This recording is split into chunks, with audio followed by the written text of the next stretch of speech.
আপনার নামও ভুল আছে? না, আমার নেই, আমার ওয়াইফের নাম আছে। ওয়াইফের নাম ভুল আছে। কি ভুল আছে? দেখো, অ্যাকচুয়ালি ভুল তো আমাদের কিছু নয়, ভুলটা করেছে সিস্টেম মারফতে। হ্যাঁ, সেই অনুপাতে আমাদের আসতেই হচ্ছে। আমার ওয়াইফের আছে তিনটে বোন দেখাচ্ছে 6টা বোন। তিনটে বোন আছে, অ্যাকচুয়ালি দেখাচ্ছে ছোট বোন। হ্যাঁ হ্যাঁ, অ্যাকচুয়ালি কি বলতো, এগুলো আমাদেরকে বিজেপি সরকার চাইছে যে বিশেষ করে সংখ্যালঘুদের কি তোমাদের এখান থেকে থাকার প্রয়োজন নেই, তোমরাকে ছলে বলে আমরা বিদায় দেব, এতটুকুই বোঝাতে চাইছে। কারণ এটা পরিষ্কার হচ্ছে বিজেপির চক্রান্ত, অন্য কিছু না। আমরা যেটা আমাদের ছোট মেমোরিতে বুঝতে পারছি, এই পুরো প্ল্যান মাফিক এগুলো হচ্ছে। কারণ আমাদের 2002 সালে লিস্টে নাম রয়েছে, আমার ওয়াইফের তোমার বাবার নাম রয়েছে, সেক্ষেত্রে সঠিক লিঙ্ক করার পরও খসড়া তালিকাতে নাম রয়েছে, তবু আমাদের হয়রানি হচ্ছে। শুধু আরেকটা কথা বলে রাখি, আমার ব্যক্তিগত কথা বলি তোমাদের, যে শুধুমাত্র আমার নামটা 2002 সালে রয়েছে আমিনুল ইসলাম, সঠিক বানানো, কোনো ভুল নেই, কিচ্ছু নেই। কিন্তু দেখা যাচ্ছে, আমি এখন দেখতে যাচ্ছি, সেখানে আমিনুল ইসলাম বানানটাকে কি লিখেছে জানো? শুধু লিখেছে ESLAM। হ্যাঁ, যেটা IS ছিল সেটাকে কিন্তু ওরা করেছে ESLAM।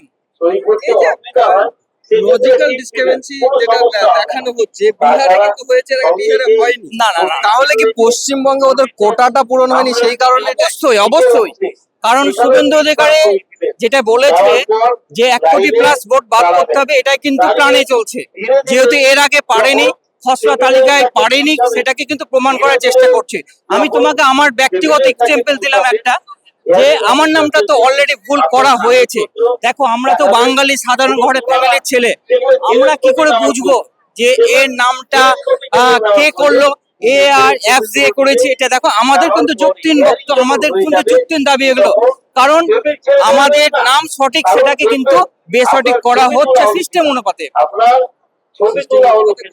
অবশ্যই। শুভেন্দু অধিকারী যে বারবার 1 কোটি বলেছে, এবং খসড়া তালিকায় সেটা সেই লক্ষ্য পূরণ হয়নি বলে এরকম।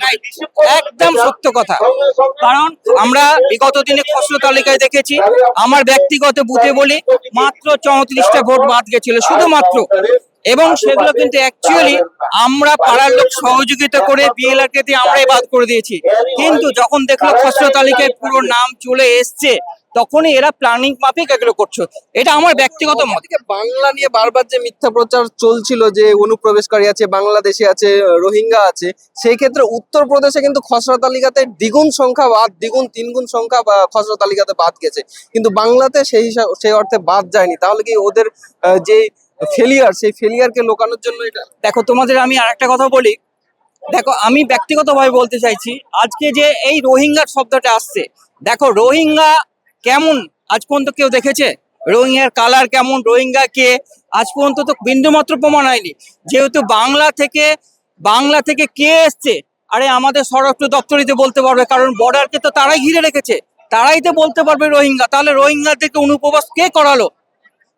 আমাদের করে আমাদের সাধারণ জনগণের টাকা নিয়ে এই যে এতটা কোটি কোটি টাকা BSF বর্ডারে ফোর্স রেখেছে, তার জন্য আমাদের তহবিল থেকে টাকা যাচ্ছে, কিন্তু সেখান থেকে অনুপ্রবেশ আসছে কি করে? তাহলে স্বরাষ্ট্র মন্ত্রকই তো ঢোকাচ্ছে। তাহলে রোহিঙ্গার অর্থ আসছে কোথা থেকে? এবং যদি রোহিঙ্গা থাকে, রোহিঙ্গাকে বের করুক, এর অর্থ তো রোহিঙ্গা বের করা নয়। এর অর্থ হচ্ছে সাধারণ মানুষকে চারিভাবে অসন্তুষ্ট করা। এবং আরেকটা কি ঘটনা হতে পারে যে মানুষকে যেই দিন থেকে কেন্দ্র সরকার এসেছে, মানুষ লাইনে দাঁড়িয়ে, অবশ্যই। এবং মানুষকে লাইনে দাঁড়িয়ে ভোটটা পার করে নেওয়ার কি একটা পরিকল্পনা? দেখো, বিগত দিনে আমাদের যে দেশ শাসনগুলো হয়েছিল, তাদের কিছু কিছু, আমি নাম বলছি না, বলা ঠিক হচ্ছে না, তারা কিন্তু ভেবেছিল যে আমরা শুধুমাত্র মানুষকে শুধু সাম্প্রদায়িক দাঙ্গা এবং কাগজ ঠিক করার পথে নামিয়ে দিই, তাহলে আমরা যে কোটি কোটি টাকা নয় ছয় করছি সেটা যেন মানুষ না ভাবে। আজকে বিগত দিনে বিজেপি এসে আমরা সচক্ষে দেখতে পাচ্ছি যে আমাদের শুধুমাত্র এই কাগজ ঠিক করো, এই কাগজ ঠিক করো, এই কাগজ ঠিক করো। তোমরা হয়তো শুনবে, অলরেডি একটা মেসেজ আসছে, 2026 জুলাই মাসের মধ্যে ভোটার কার্ড আপডেট করতে হবে। আরে ভাই, আমি তো 1 মাস আগে করে এলাম, আমার মোবাইলে মেসেজ এসছে। এগুলো কি হচ্ছে? এগুলো অযথা মানুষকে, কারণ আমরা এই যে হাতে লাইন নিয়ে এনেছি ভাই, সত্য কথা বলতে, এই সারা বছর বিজেপি আসার পর থেকে ব্যাংক থেকে শুরু করো, সারাক্ষণই শুধু আমরা কিন্তু লাইনেই যাচ্ছি কাগজ ঠিক করতে। এর ভুল, এর ভুল। অ্যাকচুয়ালি আর একটা বলি, তার মধ্যে বেশ কিছু আমাদের সমস্যা যেগুলো হচ্ছে, কাগজগুলো ভুল হয়েছে আজকে দেখাচ্ছে। দেখো আমরা ব্যক্তিগত লিস্টের কথা বলি, দেখো 2002 সালে আমাদের বাবা তার দাব জেঠু যাদের নাম রয়েছে, আমাদের ছেলে মেয়ে কিংবা আমাদের অনেক ক্ষেত্রে আমরা নামটা এক্সচেঞ্জ করেছি। তো এক্সচেঞ্জ করেছি, একবার বলতে পারবে যে এক্সচেঞ্জ গুলো আমরা প্রমাণ দিয়ে তো এক্সচেঞ্জ করেছি, অলরেডি তো বিনা এতে করে দেয়নি। তো প্রশ্ন হচ্ছে আজ দেখতে চাইছি, কারণ আমাদের প্রমাণগুলো কোথায় গেল? আমাদের তো প্রমাণ দিয়ে নামগুলো চেঞ্জ করেছে। এক সংক্ষেপে বলা যায় তোমার যে আমাদেরকে শুধু হয়রানি, তোমরা কাগজ ঠিক করো, তোমরা লাইনে থাকো, আমরা কোটি কোটি টাকা নয় করি, এছাড়া অন্য উদ্দেশ্য আমরা দেখতে পাচ্ছি না। আপনার নাম এবং কোথা থেকে? আমার নাম আমিনুল ইসলাম, আমার ক্যাম্পের পেছনেই বাড়ি, আমি এই সংসদেরই ছেলে।